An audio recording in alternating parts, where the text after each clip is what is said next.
Welcome to Crime Talk, everybody. Today we're going to be talking about the youngest serial killer. Input a picture of the cereal box. He killed Captain Crunch. Pebbles, yeah. He is the youngest person in the history of the Commonwealth of Massachusetts to be convicted of first-degree murder. Okay. His name is Jesse Pomeroy. I don't know if I'm pronouncing that right. Butchering it, I assume. Pomeroy. He was born November 29th, 1859 in Charlestown, Massachusetts. 1859? Wow, this is going back a ways, isn't it? And he's still the youngest. Still holding the record proud, buddy. Good job. His parents were Thomas Pomeroy and Ruth Ann Snowman. He was the second of two children. He had a brother, Charles, who was 2 years older than him.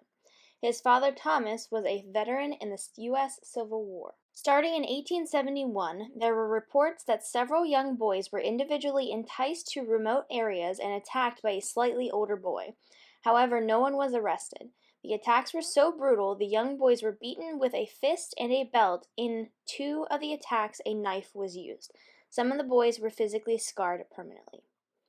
So, Wow. They're saying that this is brutal, but I mean, okay, this is the 1870s, so I understand that that's brutal to them, but we have like people that are 10 times worse than what this boy did so far. It's probably pretty brutal though. Still kids, and left them physically scarred for the rest of their lives. I mean, they still have scars. I mean, they're dead now, but probably. I mean, they're dead now. Permanently. But like permanently altered physically because of what this person did. In 1872, Ruth and her 2 children moved to South Boston, Massachusetts. I don't know where the dad went to. It says he doesn't die until 1898, but it was just Ruth and her 2 children who moved to South Boston. Okay, Daddy left for some eggs and milk and never came back. I honestly don't know. Jesse continued to attack young boys, and he was finally arrested, and his case was heard in front of the juvenile court judge.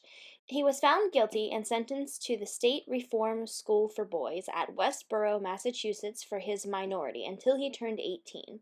The Boston Globe covered this story. The last line in the article was, and I quote, "It is generally concluded that the boy is mentally deficient." Now skip forward to February 1874. At the age of 14, Pomeroy was paroled back to his mother and brother in South Boston. His mother ran her own dressmaking shop, and his brother Charles sold newspapers. In March 1874, a 10-year-old girl from South Boston named Katie Curran went missing. On April 22, 1874, the mutilated body of 4-year-old Horace Millian was found on the marsh of Dorchester Bay. Immediately, the police detectives sought out Pomeroy, despite lacking evidence implicating him in the crime. The body of Katie Curran was found later in the basement of Jesse's mother's dress shop. Her remains were carelessly concealed in an ash heap. I don't really know what that is. Just a heap of ashes? Yeah, I guess so. She not smell that? The mother? I don't know. Like, if this is her, like, income, she has to be in that dress shop a lot. Does it say how long she's in there for? No, it just says that the body was found later. I mean, she went missing in March of 1874. The body of Horace Millian was found on April 22nd, and then they went after Pomeroy. And then they found the body of the Katie girl. Oh, okay. So that's over a month. You know she's ripe. Yeah. Pomeroy was taken to view Millian's body and asked if he committed the murder.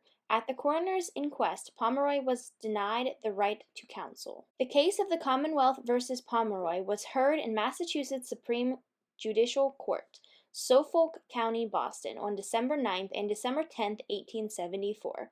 At the trial, Attorney General argued for a verdict of guilty of the first-degree murder. In his closing arguments, he urged an alternative charge of murder with extreme atrocity, which, according to Massachusetts law, is first-degree murder, but differs from the original charge in the requirement of premeditation. Pomeroy was pronounced guilty on December 10, 1874, with the jury's recommendation of mercy on account of the prisoner's youth. Pomeroy's attorney, Charles Robinson, filed 2 exceptions, which overruled in February 1875, at which point Pomeroy was sentenced to death by hanging. How old was he then? 15.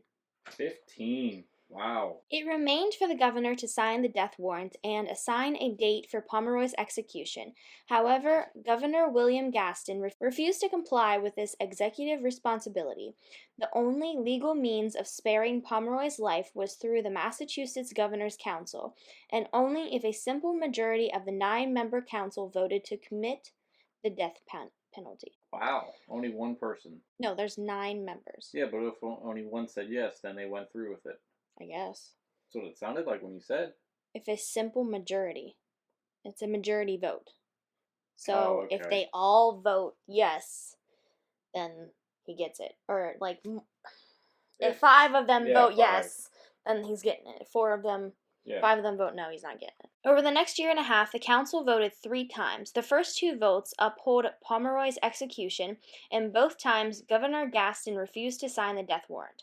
So 2 times. The council voted yes. The council voted to kill a 15-year-old boy. And then the governor was like, no, do it again. So finally, in August 1876, the council took a 3rd vote anonymously, and Pomeroy's sentence was commuted to life in prison in solitary confinement. What's worse? Yeah, I'd rather take the hanging. On the evening of September 7th, 1876, Pomeroy was transferred from the Suffolk. That's hard to say. Suffolk County Jail to the state prison at Charlestown, and he began his life in solitary. He was 16 years and 9 months old. Wow, almost 17.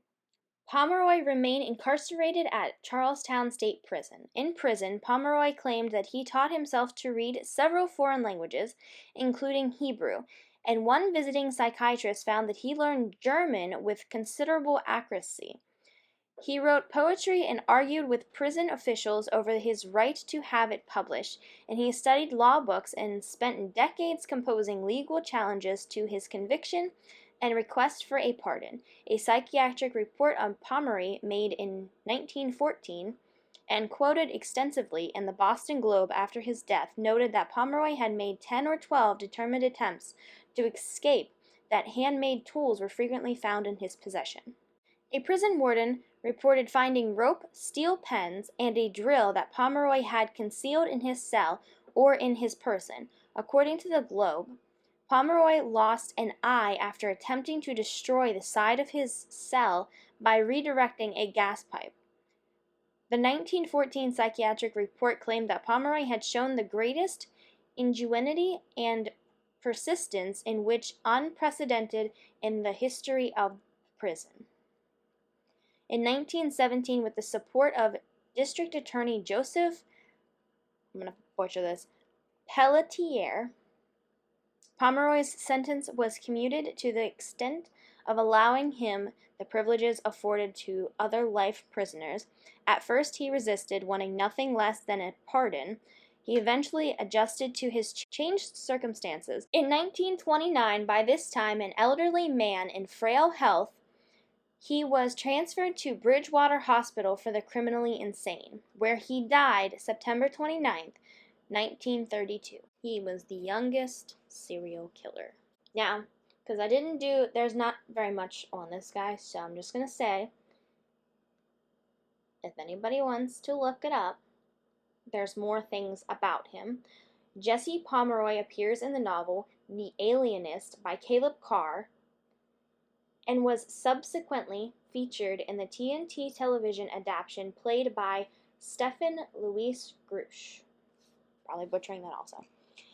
Fian, the shocking true story of America's youngest serial killer. Oh, I did not know this. Law & Order Special Victims Unit, Season 4, Episode 25, Soulless, is inspired by Jesse Pomeroy.